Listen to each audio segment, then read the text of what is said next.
নমস্কার বন্ধুরা, যে যেখান থেকে আমার ভিডিওটি দেখছেন আশা করি সবাই ভালো আছেন, সুস্থ আছেন।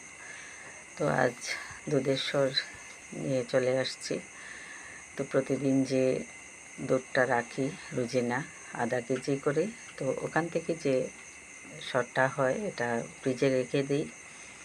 তো দুই মাস হলে অনেকটা স্বর জমে। তো ওই স্বরটার থেকেই কিন্তু আমি ঘিটা বের করি। আর যে ঘিটা হয় 2 মাস বা 1 মাস অন্তর অন্তর দেখা যায় যে ওই ঘি দিয়ে আমার পরিবারের চাহিদাটা আমি মেটাতে পারি। আমার বাজার থেকে আর কিনতে হয় না। তো অনেক দিন হয়ে গেলে হয় কি, ফ্রিজে অনেকটা জায়গা নেই, কারণ একটা বক্স পড়ে গেলে দেখা যায় যে আরেকটা বক্স রাখতে হয়। তো এরকম 2টা 3টা একসাথে হয়ে গেলে অন্য জিনিস রাখতে সমস্যা হয়। তো যার কারণে সময়ও পাই না, যে কারণ সকাল থেকে দুপুর পর্যন্ত রান্না। তো ওটাকে মানুষ করতে হলে তো একটু সময়ের প্রয়োজন, একটু না অনেকটা সময়ের প্রয়োজন। তো আজকে ঘুম থেকে উঠেই একেবারে মুখটা ধুয়ে আগে ভাবলাম যে এই শটটা বের করে রাখি, কারণ ডিপ থেকে বের করলেও তো অনেকটা সময় নেয় এটা গলতে। তো আজকে বের করে তারপরে রান্না শেষ করে এখন এই এই যে মাখনটা বের করে ফেললাম। তো আজকে আর ব্লেন্ডার বের করলাম না, কারণ এই যে বড় যে ব্লেন্ডারটা আমার কাছে অনেক ঝামেলা লাগে, যে এটা নিয়ে এসে এটার যে জগ টগ অনেকগুলি আছে, এগুলি ধুইতে পরিষ্কার করতে খুব ঝামেলা আমার কাছে মনে হয়। তো আজ ভাবলাম যে আজকে এই শর্ট করে দেখি করা যায় কি না। পরে ওই যে মেয়ে করে দিল, তো বললো যে তাও আমি মাখনটা বের করে দিই। তো মাখনটা বের হওয়ার পরে যে এই যে মাঠা বলে এটা, তো এটার মধ্যে অনেকটা মাখন রয়ে গেছে এখনও। তো মেয়েকে বললাম যে আরেকটা গুঁড়ান দেব, আরেকটা গুঁড়ান দিলে হয়তো কিছুটা পাওয়া যাবে, অনেকটা ঘন মাটা। তো এটা দেওয়ার পরে দেখা গেছে যে কিছুটা বেরোইছে। তো যতবার মানে দেওয়া যায় এতবারই কিছু না কিছু পাওয়া যায়। এটা এরকম একটা জিনিস, মাঠার মধ্যে অনেক কিছু থেকে যায়। এই যে আমার মাখনটা বের হয়ে গেছে। তো দুপুরবেলা এটা আমি তৈরি করে রাখছি, আর এই যে সন্ধ্যার পরে এই ঘিটাকে তুলে নিব এবার। তো তোলাটা তো এতটা সময় লাগে না, কিন্তু ওই যে আয়োজনটা করতে অনেকটা সময় লাগে। তো স্নানের আগে যে ঝামেলার কাজগুলি, যে অনেকগুলি জিনিস বড়ে হাতে তেল লাগে, তো এগুলি আগে সেরে নিলাম। আর সন্ধ্যার চাটা খেয়ে তারপরে যে মাখনটা জাল দিয়ে ঘিটা বের করব।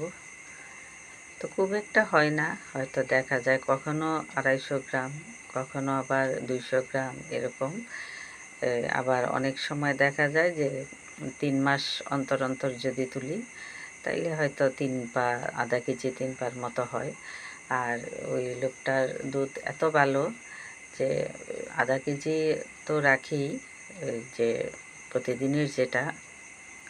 আর এটার বাইরে উনি যখন ভালো দুধ পায় তখন আমাকে এসে বলবে যে আজকে ভালো একটা দুধ পাইছি, এই রাখবেন কিনা। তো অনেক সময় 2 কেজি 1 কেজি বাড়িয়ে রাখি, শুধু কিন্তু এই শর্টটার লোভে পড়ে। আমার এটার প্রতি খুব মানে দুর্বলতা আমার, যে দুধ রেখে সর বের করে তারপরে ঘিটা রাখা, এটা সারা বছরই থাকে মাথার মধ্যে, যে যেন কিনতে না হয় বাজার থেকে। এইরকমভাবে কিন্তু আমার দুধটা রাখা হয় ওনার কাছ থেকে। আর বেশি দুধ দিলে ওই যে সরটাও পাওয়া যায়, তারপরে আবার দেখা যায় যে দুধের নাড়ু হয়, কারণ ওই যে দুধের নাড়ুটাও আমার ঘরে খুব চলে, প্রায় সময় বানাই। হয়তো সবসময় ভিডিওতে দেখাই না, এক জিনিস সবসময় ভালোও লাগে না দেখাতে, একঘেয়েমি লাগে। তো এই যে ঘিটা জাল হয়ে গেছে, এবার বুয়েমে ভরে ফেলতেছি। একটু ঠান্ডা করে নিলাম ফ্যানের নিচের থেকে। তো এবার মনে মনে ভাবছিলাম যে এই বুয়ামটা যদি বর্তো অনেকটা ভালো লাগতো, পরিশ্রমটাও কাজে লাগতো। তো বললো না, আর অর্ধেকটাই রয়ে গেল। তো যেটুকু পাইছে এটাতেই আমি সন্তুষ্ট, কারণ নিজের হাতে ঘি বানিয়ে এই খাওয়ার চেয়ে দেখাটার বেশি আনন্দ। কি সুন্দর কালার আসছে দেখুন। আমার নাতনিকে প্রাইভেট পড়ায় স্যার, তো স্যারের সামনেই কিন্তু আমি এগুলি করছি। পরে স্যার দেখে বলতেছে যে আন্টি এত সুন্দর করে তুলছেন, কি এত সুন্দর গন্ধ আর কালারটা কি সুন্দর আসছে।